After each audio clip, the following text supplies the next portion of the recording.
Roxy, what are you doing today? Huh? Well, it's a beautiful Sunday.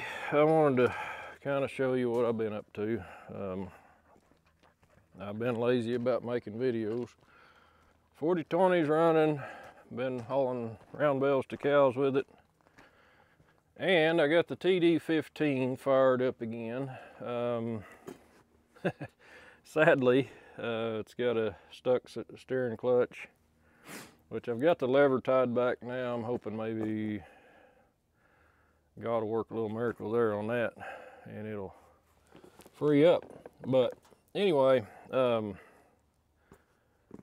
went through the carburetor, got it cleaned up enough to run, and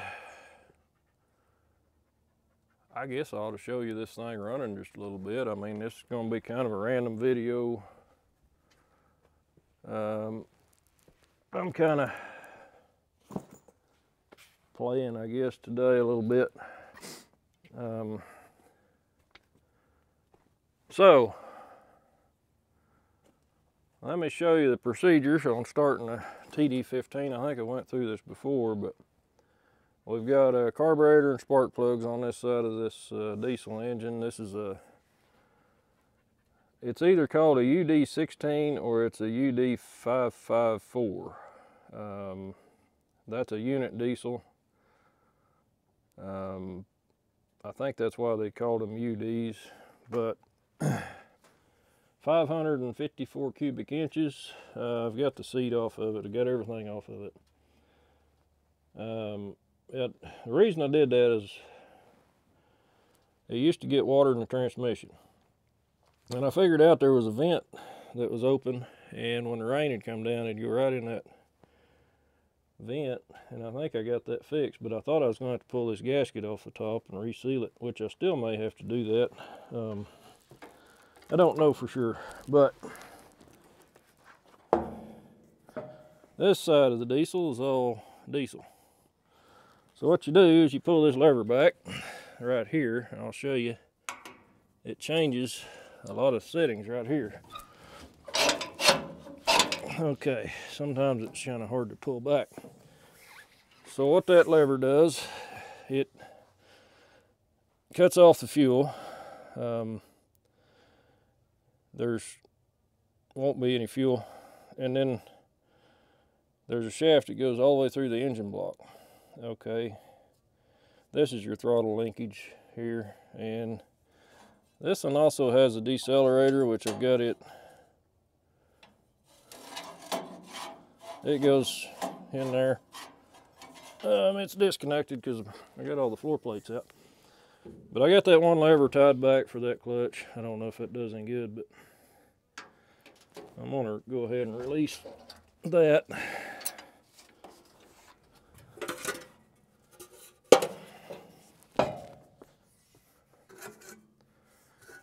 Pull off the rain caps.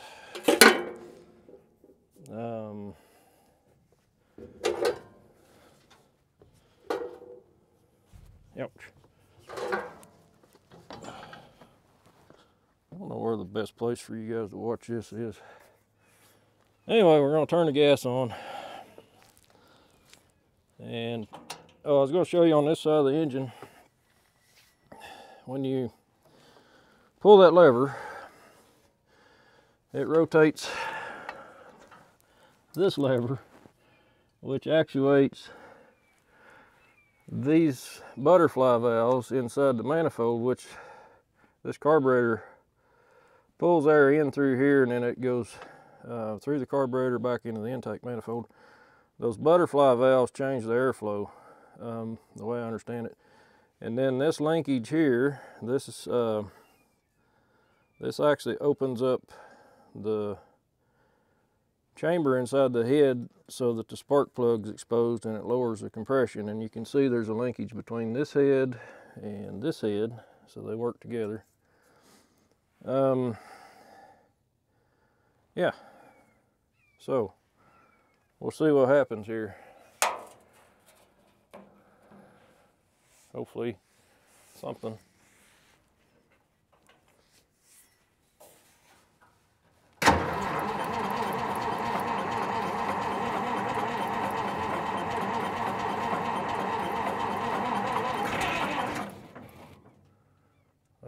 promising.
So I switched over to diesel.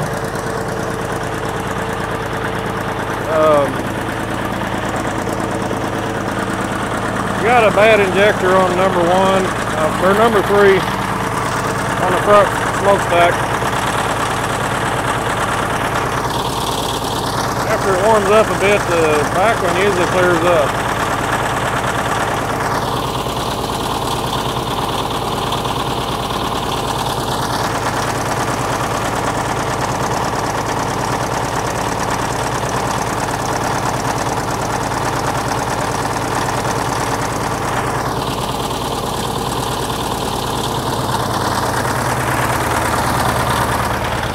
This dozer has a cable unit. This is a Dozer.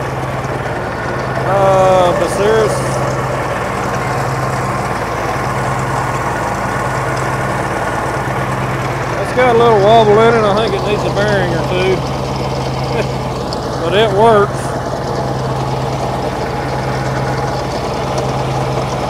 Like a T25. We have a Cat 60 scraper we can pull with this.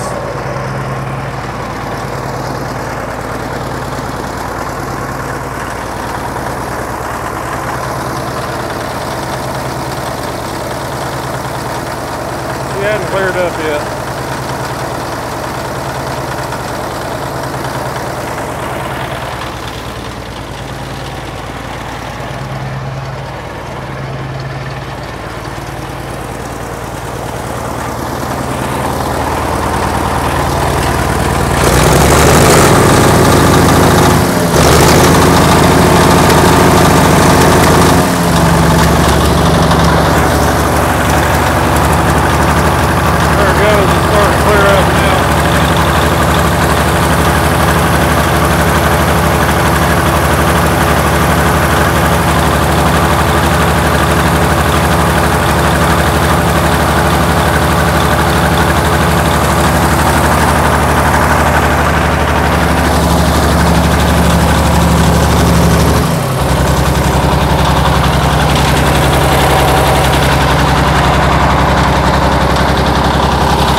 See, the back one cleared up pretty good, hardly any smoke, but we definitely have a miss on this one.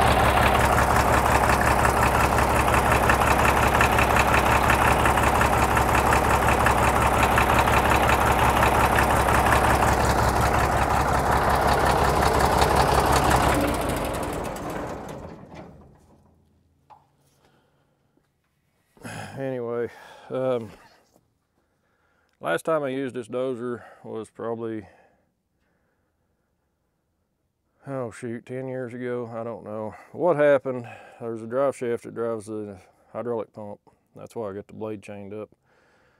Anyway, I was running it and I didn't realize it busted off a couple bolts, and when that happened it let loose, and luckily it didn't take the radiator out of it. But I've got to somehow get the bolts that are broke off out of the front balancer, and I'm going to try to pull that injector on number 3. It's the one missing, and maybe get it working, or I might have to buy a new nozzle for it. Kind of looks like we may have a little leak on the water pump. Those are hard to find.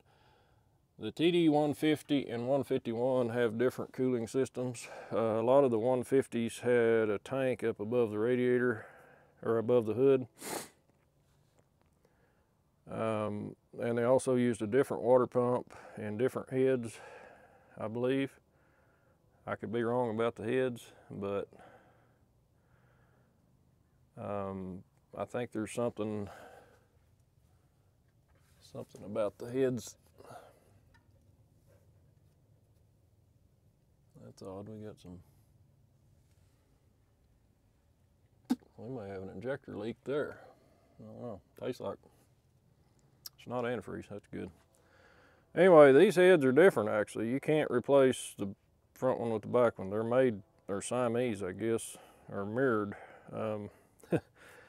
I do believe these manifolds are off of a TD18. I don't think that they ever built, well, I take that back. The power unit may have had dual exhaust. I did see one of those that had dual exhaust on it also. So it may be off a power unit.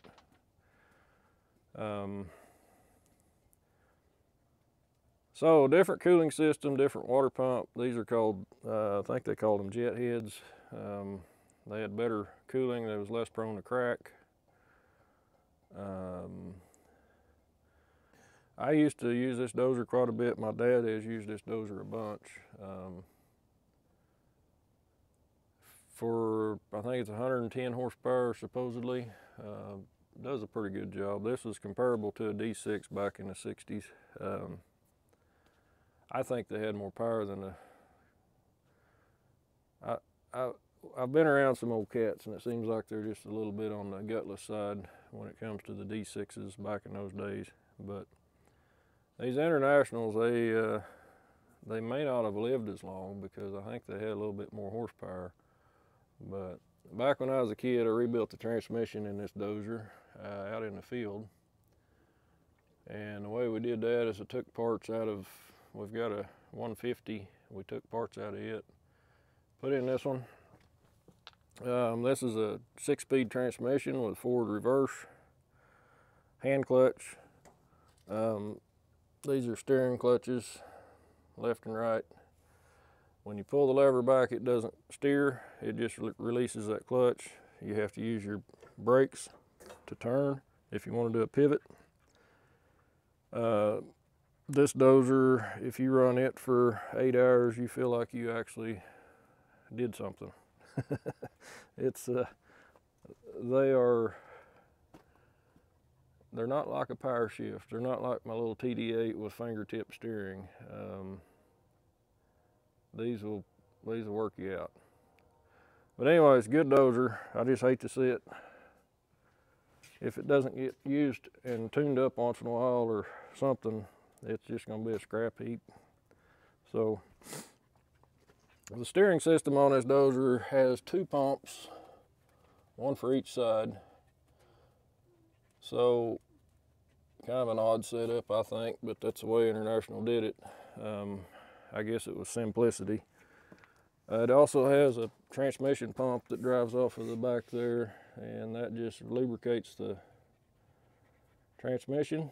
It goes through a filter, has a filter back here.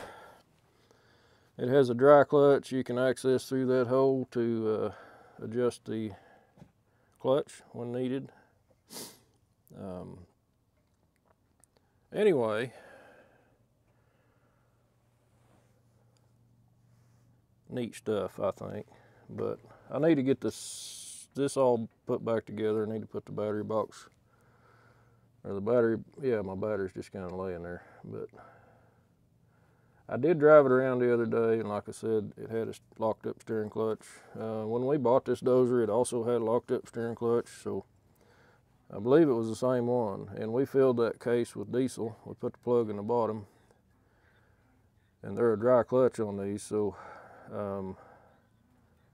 I think we let it set overnight. We fired it up the next day and maybe ran into a tree with it with the clutches pulled back, and we got her freed up. But I don't think diesel's good for those clutches, because this one always had a tendency to slip a little bit, so it probably needs rebuilt.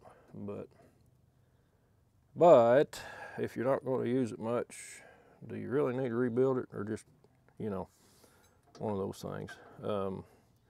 I'm not sure how much life this engine has left in it. It burns just a little bit of oil, but it really ain't that bad. We probably should change the oil in it. It's I was actually on a job with it when it broke down on me, so I chained the blade up and hauled it home. But the oil is actually pretty darn clean in the engine, but it's been sitting a long time. It needs to be changed. Anyway, this is not the original air cleaner. I think when we put the dual manifold on it, we had to change this. A lot of the 15-151s had a long muffler that went under the hood, and then it came out in this hole here, I believe. So you can see it's had a couple extra holes. Maybe the muffler came out over there. I don't know. I don't remember. This hood may be off of the other Dozer we got. I can't remember that either. But one thing I do need to do is modify this ROP so that these stacks can come straight up. They just hit right on these bars. So that's something that needs to be done. Not sure how I'm gonna do it, but I've got some ideas. Anyway, this ROPS is probably off of, you can see they've added on, I think this is a homemade ROPS. It was probably off of a newer Dozer, maybe, or a Caterpillar. It's sold by C.L. Boyd in Oklahoma City. And I believe that's a Grady County, had a Grady County, Oklahoma sticker on there, so.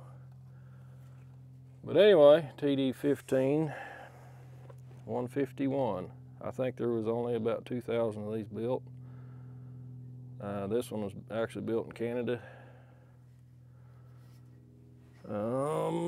Serial number 5464. Says the max idle speed's 1,800 RPMs.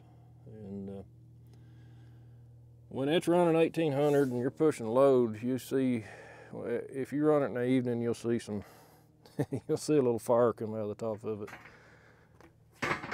It sounds pretty cool pulling, but anyway, that's a project I'm kind of playing with. I shouldn't be playing with it. I got other things I need to be doing, but some days you just gotta goof off.